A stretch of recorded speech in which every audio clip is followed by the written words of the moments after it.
Mark Shaw. And Nick Williams. Hi, and on today's sort of interview, what I thought we'd go through is sort of the steps that you think people should take to setting up their own business as an inspired entrepreneur. Perhaps you could talk through some of those steps. Yeah, I've spent the last few months creating a new program that kind of distills a lot of what I've learned personally and professionally over the last 15 years or so. I've built a business out of nothing. I've helped thousands of other people do it. So I've created this program called Passions into Profits. Cool. And it's an 11-step program about how do you go from idea to first income. You know, it's not the promise to make you a millionaire. It's Okay. promise Let's not get rich quick. No, it's just to get real. Okay. Okay. Get real and get your first client. So the kind of steps that I lead people through are, number one, by all means, have a big idea. Think big. Have an idea for £1 million business, $1 million business, €1 million business. But that's only ever going to happen by taking the first step. Okay.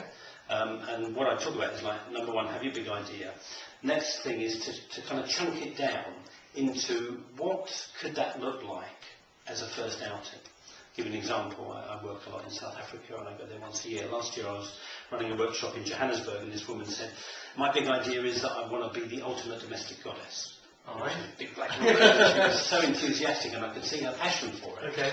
And I said, so what does that look like? Has it shown up in the world as anything yet? She said, no, I've been talking about it for years, but I've not done anything about it. So I said, well, have a think. What could be the first way that you could deliver that to the world, if you like? And she went, that's a good question, I'll have to think about it. So I carried on. About 20 minutes later I came back to her and I said, how have you got on with your thinking? She said, right, what I'm going to do, 2 weeks' time, I'm just going to invite all my women friends round to my house and I'm going to give them a talk about what I think it means to be the ultimate domestic goddess. Okay, so mass brainstorm. Yeah, Okay. but also her ideas, which in a way she'd never voiced. It was like an idea, but she'd never really articulated what she meant by that. Okay. So for her to stand up in front of her women friends and talk about it was her first step in showing up. Right. So we talk about baby steps before, and that would be the first baby But step. even for her, that was a significant baby step, because it was taking the big idea and saying, I'm going to make it real. I'm going to show up in 2 weeks' time, get my girly friends around, and talk about it, and I'm going to get their feedback about what they think it could be about. Okay. So for her, that was a significant step. No money involved. This was just showing up. So, you know, the big thing I talk about is be willing to show up. So it's making it as easy as possible to show up with your big idea as soon as possible to some extent. And that's where a lot of people hit resistance, they go into fear, they go, oh, it's not good enough, I'm not good enough, I've got to evolve it for the next 5 years before I can show up with it. So as much as I can, I help people just cut through all that crap and go, what could you do next week to show up with this? What could you do tomorrow to show up with it? I come across quite a number of people, and I think the word that would describe them is procrastination. Okay, that's a great form of resistance.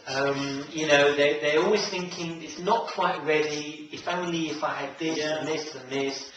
What is that? You know, how do you defeat procrastination? Well, I invite people my challenge is to say, so what could you do next week? What could you do tomorrow to try and cut through that? Because the bottom line is, I think it's usually fear. But the fear doesn't show up as fear, it shows up as, well, you know, I just develop that a bit more, I just tweak this a bit more, I just play around with this a bit more. So in a very gentle but kind of firm way, I just say, so what can you do next week to kind of cut through that? And a lot of people kind of have what I call a no crap moment, where they go, oh crap, this could become real. But in a way they're really grateful for it, because, you know, I help people cut through their own mental chatter. To give birth to the idea that they want to give birth to. So in a way it's doing them a favour, because most of us left on our own will procrastinate forever. Sometimes we need somebody to come in from the outside, just both give us the permission and the kick up the backside to go take some action. So that's what I try and do.